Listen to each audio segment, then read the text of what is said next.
যারা আপন বোনের সম্পদ দেন নাই আপনার জন্য জাহান্নাম। যারা আপন ফুফুর সম্পদ দেন নাই আপনার জন্য জাহান্নাম। যারা আপন ভাইয়ের সম্পদ দেয় নাই তাদের জন্য জাহান্নাম।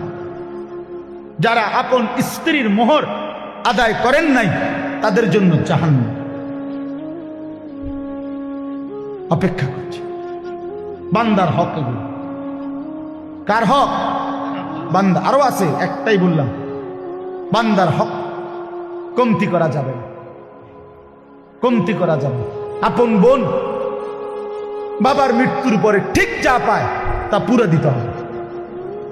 শরীয়ত যেভাবে বলছে, এনে ৯০০ করার, বাটপারি সিটারি করার কোনো সুযোগ নেই।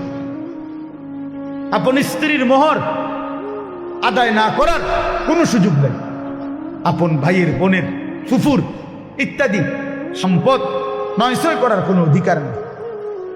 ওই লোক জালেম, ওই লোক একেবারে নিকৃষ্ট, একদম নিকৃষ্ট, একদম পচা মানুষ, একেবারে শ্রেষ্ঠ জালেম যে আপন জনের হক নষ্ট করে। আপন জনের হক নষ্ট। আপন বোন সম্পত্তি চাইছে, বাবার পৈতৃক ওয়ারিস সম্পত্তি নিবাগা, বইন বাগি না, আর আইতা না, আর আইতা না, আর খাইতা না আমগো ভাই, একবারে বুঝ করে নিগেবা নাকি? সারা জীবন বড় করলাম, ভাই হিসাবে আদর করলাম, বিয়ে শাদী দিলাম, অনার বাইছেন না। জালেম। এই ডাকাত কি কইল? বেটা তো বোনের ব্যাপার বল, ও বেটা ডাকাত, তুমি এটা কি বললা? এটা সে বুঝাইতে চাইলো যে এই গ্রামের যেই কোনো মানুষ আমার বাড়িতে ভাত খাইতে হইলে খাইতে পারবে এমনি, কিন্তু আপন বোন আর বাগিনা তারা যদি আমার বাড়ির দুগা ভাত খাইতে হয় জমি দিয়া খাইতে হইবে। কথা বোঝেন নাই? জমি নিতে না তোমরা, তোমরা না আইবা পরে ভাত খাইবা? কত বড় নিকৃষ্ট জালেম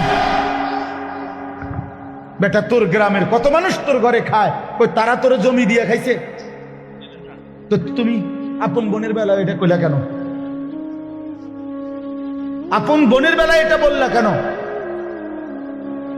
আপন বোনের হক দিলা না কেন? কার জন্য আটকাইলা? ওই ছেলে মেয়ের জন্য?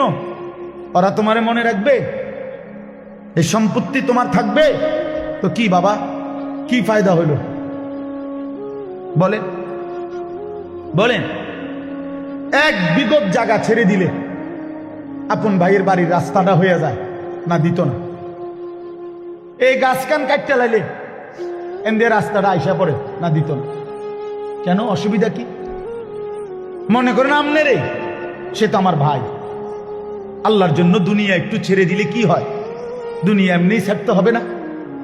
কথা বলেন না কেন? আপনিও থাকবেন না, দুনিয়াও থাকবেন না। এটা সত্য কিনা বলেন? একদিন আমিও থাকবো না, একদিন এই পৃথিবীও থাকবে না। কাল্লা ইদা দুক্কাতিল আরদু দাক্কান দাক্কা। আল্লাহ বলে, সাবধান বান্দা, মনে রেখো আমি কিন্তু এই জমিন পাথরের মতো চূর্ণ বিচূর্ণ করে ফেলব, পাউডার বানায় ফেলব। তো কেন তুমি এই কামরা কামড়িটা করলা? কেন হক দিলা না? কেন আমনের ক্ষমতা দেখাইলেন? দলিলের মার ফেস আমনে বুঝেন, অথবা টেয়া দিয়া পয়সা দিয়া হদ্দার মাতব্বরের কইয়া বাটপারি করে আমনে নিয়ে নিলেন। আর এই 2 শতক, তুই কি বেশি কি নিলেন? 2 শতকের জন্য অনন্তকালের আখেরাত বরবাদ করে দিলেন। 5 শতক জমির লেগা 10 দুনিয়া বরাবর জান্নাত ত্যাগ করে দিলেন। আস্তাগফিরুল্লাহ! কি করলেন? কি করলেন?